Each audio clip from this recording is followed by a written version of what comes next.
Sometimes I come home in the middle of the week, but he's so busy most of the time he's not even home. I'm lucky that my dad is still healthy and has a solid group of friends who keep him on the go. He's got more going on his social calendar in 1 week than I do in a month. It's nice not having to worry so much and to know that at least part of him is happy.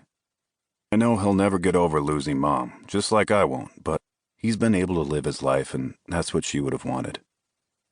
When he's finished scratching, he's got a winner and he slides it back to me. Then he puts the coin away and winks at me. "Press it for next week." I put the winner in my pocket and nod, knowing he'll probably hit another then, too. The old man has more luck than anybody I've ever met. Pop leans forward and looks over the top of his bifocals. "How's your girl?" I glance down at my watch and then roll my eyes. That only took about 5 minutes this time. His smile widens as he waits for me to answer him. I ignore him and try to change the subject. He's been on me about her for a while, knowing that I'm already in love with her. If it was up to him, we'd be married with grandbabies on the way. "Your tomatoes are coming in."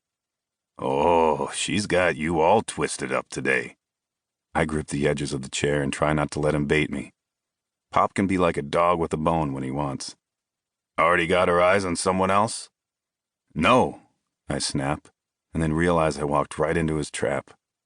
I let out a sigh and drop my head in my hands. "She's fine. Still the same." You know, Jordan, I remember the first time I saw your mother." "I know, Pop. You were at the middle school dance and spotted her on the other side of the room. She was the new girl in town and you wanted to go over and introduce yourself. The rest was history." He nods, then smiles and looks away, reliving the memory in his mind. There were times where he couldn't recall it without tears, but the older he gets, the more the memories stay happy ones.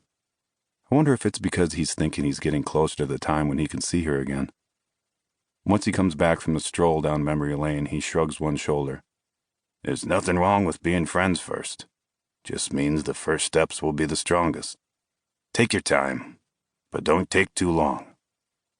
Pop picks up his crossword and goes back to it while I sit there, silently brooding. He's right, but he doesn't know the whole story.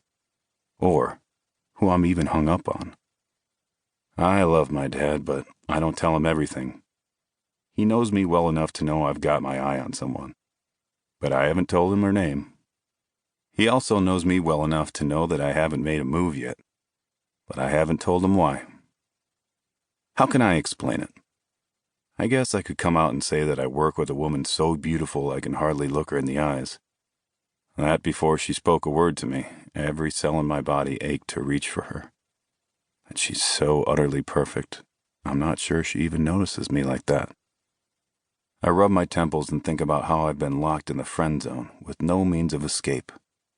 Jay is the administrative assistant to Miles Osbourne, so essentially she's the gatekeeper for the entire company.